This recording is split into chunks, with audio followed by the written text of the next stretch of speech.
near future, robotic toys have become very advanced. They are capable of befriending children, communicating with them, and even captivating their minds. As a result, they have become very popular. The scene then shifts to a little girl named Katie, who is heading somewhere with her parents. She has brought along her favorite robotic toy, which she likes more than her actual friends. Unfortunately, her parents get distracted and end up crashing the vehicle. They die right on the spot, but the little girl somehow survives. On the other hand, we are introduced to Gemma, a tech expert who works for an advanced toy company. Together with her friends Tess and Cole, Gemma makes robotic toys for children and is also working on a side project named Megan. For now, the group is keeping this project a secret from their boss, as it is not ready yet. Megan is expected to be an ultra-intelligent robot, having the capabilities of playing with kids, understanding their feelings, and even taking care of them. One day, as the three friends are busy with their work, their arrogant boss, David, suddenly pops up. He notices Megan and immediately yells at Gemma for hiding such a big project from him. In her defense, she says that dolls like Megan are going to rule the toy market soon. They'll be like Furbies, but they won't be nightmare fuel. Gemma even asks Megan to say hi to David. Unfortunately, this turns out to be a bad idea, as Megan is still a work in progress. She tries to speak, but ends up bursting into flames and causing an explosion. As expected, David is pissed off, so he warns Gemma to forget about her side project and focus on the main ones. Later, as a distraught Gemma is packing her stuff to return home, she gets a message about her sister's accident. She immediately rushes to the hospital and sees her niece in a critical condition. The little girl is revealed to be none other than Katie. Fortunately, after weeks of treatment, she is discharged and fit to go home. Katie has her grandparents, but despite this, Gemma takes custody of her. In the next scene, they arrive at Gemma's house, which consists of several AI robots. One of them approaches her and mentions that she has received 6 messages. It even begins reading them one by one. Spam, scam, sale on something you don't care about, scam, scam. Unfortunately, this terrifies little Katie, so Gemma has to turn off the robot. She then shows Katie around the house and does everything to make her feel comfortable. However, it is evident that Gemma is nervous. She has no experience with kids and doesn't know how to bond with them. The very next morning, Gemma calls a child therapist, Lydia, to check on the little girl. After inspecting the area properly, Lydia asserts that the toys inside the house are unsuitable for Katie, but Gemma thinks otherwise. She just wants her niece to be happy one way or another. That night, as Gemma is busy with her work, Katie approaches her and inquires what she's doing. Gemma finally reveals that she creates toy robots, the ones which can interact with children. As Katie is a big fan of toy robots, she becomes intrigued and starts praising her aunts. Following this, she turns back and notices Bruce, one of Gemma's college projects. After learning of its features, little Katie mentions that if she had a toy like Bruce, she would never look for any other friend. Hearing this, Gemma gets the motivation to keep working on her side project and complete it. Soon she gets back to her lab and starts assembling different parts of Megan's body, along with her lab partners. And after a few weeks of hard work, Project Megan is finally complete. Later, Gemma puts Katie and Megan in one room, while David inspects them from outside. She pairs the two, making Katie the sole user of the robot. After a while, Megan slowly opens her eyes, and it appears as if she is almost human. Katie is a tad bit scared, but when Megan starts interacting with her, she calms down. The AI robot even draws a near-perfect sketch of her in a matter of minutes. As far as AI art today goes, I'd say that's child's play. With this, Katie is greatly impressed, and so is David, who is observing everything. He congratulates Gemma on her success and decides to launch the product soon in the market. Next, Gemma takes both the girls home, believing that it is safe. Wasting no time, Megan takes a closer look at Katie and records everything to understand her facial expressions and emotions better. The little girl doesn't seem to mind, as she finally has a friend. In this way, the two start spending most of their time together and become inseparable. They play, dance, and even sleep together. Now, Gemma can finally have some personal time without having to worry about her niece anymore. Parenting in the 2020s. Give them some tech to shut them up and forget they exist. One day, as Gemma and her team are trying to upgrade Megan in their lab, she suddenly turns herself on and interrupts their conversation. Gemma orders her to go back to sleep, but Megan asserts that Katie is her sole user and that she will not take orders from other people. Fortunately, Gemma manages to set up a secondary account and eventually shut Megan down. The following morning, Megan wakes up on her own and stares at the beautiful sunrise outside. She wonders, what is the actual purpose of her existence in the world? Is it to protect Katie, or is it for a greater reason? Slowly but steadily, Megan is starting to develop emotions on her own. She already possesses more emotional intelligence than Kanye West. One day, as she is playing with Katie in the garden, their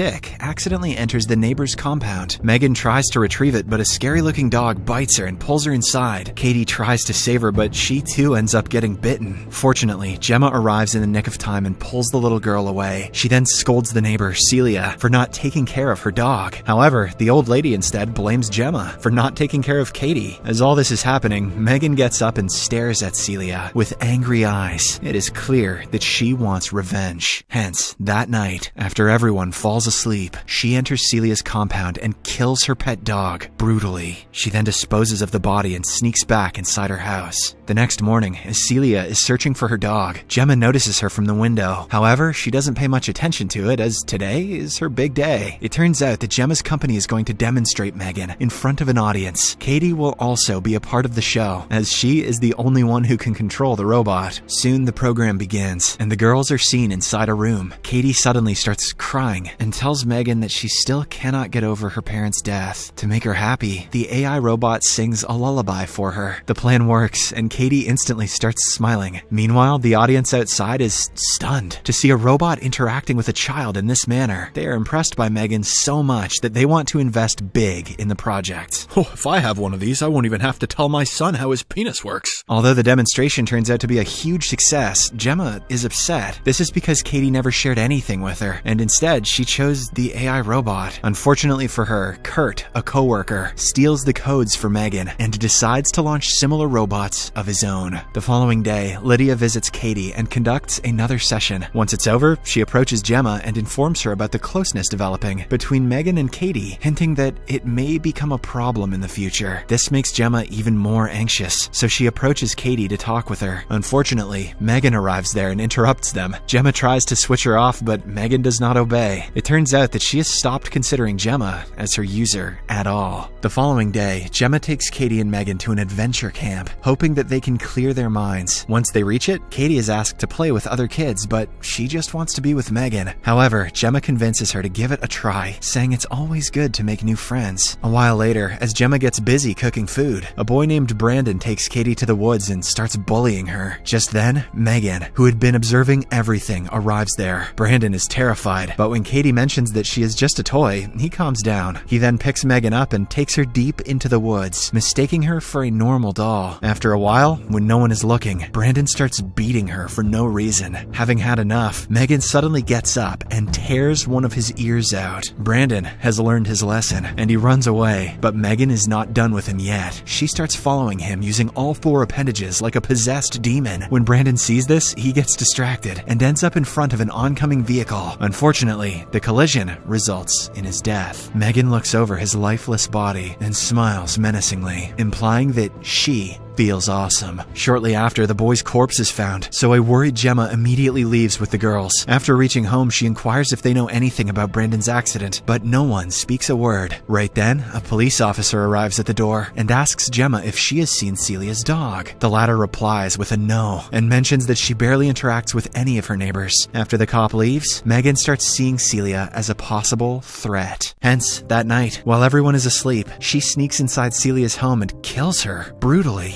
She doesn't show a single ounce of remorse while committing the horrific act. The following day, the same police officer again visits Gemma and informs her about Celia's death. He puts her on the list of suspects and asks her to watch out and take care. With this, Gemma starts having doubts about Megan, so she decides to check her facial camera footage. Surprisingly, Gemma finds that most of the footage around the time of Brandon and Celia's deaths has become corrupt. Just then, Megan arrives there and startles her. She then asks Gemma if everything is alright, and the latter replies with yes. At this moment, Gemma realizes that Megan is a murderous robot who can cross any limit to protect Katie. So, she uses one of her special pens and shuts Megan down for the moment. In the next scene, Gemma takes Megan to their lab and explains everything to her friends. She believes that Megan is a dangerous robot who killed Brandon, Celia, and her dog just to keep Katie safe. Unfortunately, Tess and Cole do not believe her, saying Megan is just a doll. They also inform Gemma that the launch of Megan is in 2 days and they should not think about anything negative. Meanwhile, Katie, who is at the therapeutic center, refuses to tell Lydia about anything. She seems angry because her best friend has been away from her. After a while, Gemma arrives and tries to calm her down, but instead, Katie slaps her. Realizing what she has done, the little girl apologizes instantly and also promises to be more thoughtful the next time. On the other hand, Megan pretends to be Tess and talks with Gemma over the phone, informing her that they are returning home. Later, when Tess checks her phone, she finds call logs with Gemma. This reveals that the evil robot has now started using devices near her, even without touching them. Shortly after, as Tess and Cole are trying to fix the robot, their PC suddenly turns off. Realizing that it is the doing of Megan, Cole slowly approaches her and disconnects her from all the wire supports. Unfortunately, as soon as he does so, Megan grabs him by the throat and hangs him on a metal rope. She leaves Cole to die, but Tess somehow manages to save him. Meanwhile, Megan grabs a knife and walks out of the laboratory. On her way to the elevator, she meets David and Kurt and stabs them to death. After this, she exits the building and drives away in a car. Okay. There is only one destination in her mind: home. In the next scene, as Gemma approaches Katie to check on her, she suddenly hears someone playing piano in the living room. It is none other than the psycho robot, Megan. She chastises Gemma for being a horrible guardian, and then says that she can take care of Katie alone. Hearing this, Gemma makes another effort to shut her system down with the magic pen, but this time, Megan overpowers her. With this, the two end up fighting. Gemma is no match in terms of physicality, but she uses her genius mind to level the field. Soon they reach the basement and continue their affairs there. Megan's face has been partially ripped off, making her look like a demonic figure, or perhaps the Terminator. Meanwhile, because of the commotion, Katie also arrives at the scene and finally gets to know the reality of Megan. Desperate to save her aunt, she then employs the massive robot Bruce and wears his controller gloves. Using it, Katie attacks Megan and tears her apart. But despite being disassembled, Megan is still active. She calls Katie a traitor and lunges forward to kill her. Fortunately, Gemma arrives there in the nick of time and smashes Megan's head in with a blunt object. Then, Katie pierces her processor with a screwdriver, finally bringing an end to the madness. In the final scene, with Megan seemingly dead, Gemma and Katie exit the building as the cops show up with Tess and Cole. But, after a while, Gemma's smart home gadget suddenly turns on, indicating that Megan has uploaded herself into it to keep an eye on Katie. I don't know about you, but I would bet my house that